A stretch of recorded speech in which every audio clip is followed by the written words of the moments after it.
മക്കളെ ഇന്ന് അത്രയും ടയർഡായിട്ടുള്ള ഒരു ഓണമാണ്. കാരണം ഇന്നലത്തെ യാത്രയ്ക്ക് ശേഷം വന്ന് ഒരുപാട് ലേറ്റായിട്ടാണ് നമ്മൾ എണീറ്റത്. അപ്പോൾ എണീറ്റപ്പോൾ നമ്മൾ 4 പേരോട് എണീറ്റത്. കാരണം അത്രയും നേരം എല്ലാവരും ഒന്നും ചിന്തിക്കാതെ കിടന്ന് ഉറങ്ങി എന്നുള്ളതാണ് അതിൻ്റെ ശരിയായ കാര്യം.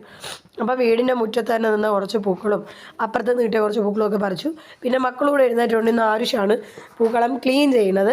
കുഞ്ഞപ്പനാണെങ്കിൽ എന്തൊക്കെയാണ് കാണിക്കുന്നതെന്ന് അവനെ അറിയത്തില്ല. പൂക്കളം എടുക്കണു എറിയണു, അങ്ങോട്ട് വിടണു ഇങ്ങോട്ട് വിടണു. അപ്പോൾ അപ്പോഴത്തേക്ക് ശ്രീയേട്ടൻ പോയി പൂക്കളൊക്കെ പറിച്ചുകൊണ്ട് വന്നു. കാപ്പിയും കുടിച്ച് നമ്മളെല്ലാവരും കൂടെ ഇരുന്ന് അത്തപ്പൂക്കളം ഇടുകയാണ്. എൻ്റെ കാലൊക്കെ കാണിക്കുന്നുണ്ട് ഈശ്വരാ. അപ്പോൾ എന്തായാലും വേണ്ട തൊട്ടാവാടി ആ പൂ ഈ പൂ എല്ലാ പൂവും വെച്ചിട്ടാണ് ശരിക്കും നമ്മൾ അത്തപ്പൂക്കളം ഇടുന്നത്.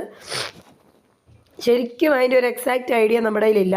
എന്നാലും നമ്മളങ്ങിടെയാണ്. കാരണം ഇന്നലത്തെ ഒരു യാത്രയോടുകൂടി ഫുൾ റിലേ പോയി കിടക്കുകയാണ് സത്യത്തിൽ. അപ്പോൾ അത്തപ്പൂക്കളം ഇടുന്നത് വളരെ നല്ല രീതിയാകുമെന്നുള്ള പ്രതീക്ഷയിലാണ്. ഈ പൂവിൻ്റെ ഒന്നും പേരെനിക്ക് അറിഞ്ഞുകൂടാ കേട്ടോ. അപ്പോൾ അറിയാവുന്നവരാരെങ്കിലും ഒക്കെ ഉണ്ടെങ്കിൽ ഒന്ന് മെൻഷൻ ചെയ്യണം ഈ ഓറഞ്ച് പൂവിൻ്റെ പേരെന്താണെന്ന്. പിന്നെ 5 ഇതൾ ചെമ്പരത്തി കിട്ടി. അതിൻ്റെ 5 ഇതളും പറിച്ച് അവിടെ ഇവിടെ ആയിട്ട് വെച്ചു. പിന്നെ ഈ പറഞ്ഞ പോലെ തന്നെ നമ്മുടെ മഞ്ഞപ്പൂവിൻ്റെ ഇതളുകൾ പറിച്ച് നമ്മൾ ഈ ഒരു കോർണർ വൈസിൽ വെച്ചിട്ടുണ്ട്. അതിൻ്റെ എല്ലാ ഇടയിൽ വെച്ചിട്ടുണ്ട്. പിന്നെ നമ്മുടെ ഒരു വേരിൻ്റെ പൂ പറിച്ചിട്ട് റൗണ്ട് സർക്കിൾ കംപ്ലീറ്റ് ചെയ്ത് വെച്ചു. അത് ശരിക്കും പറഞ്ഞു കഴിഞ്ഞാൽ കുറേ അധികം പൂവുണ്ട് കേട്ടോ ഇവിടെ, ഒരു വേരൻ്റെ പൂവ്.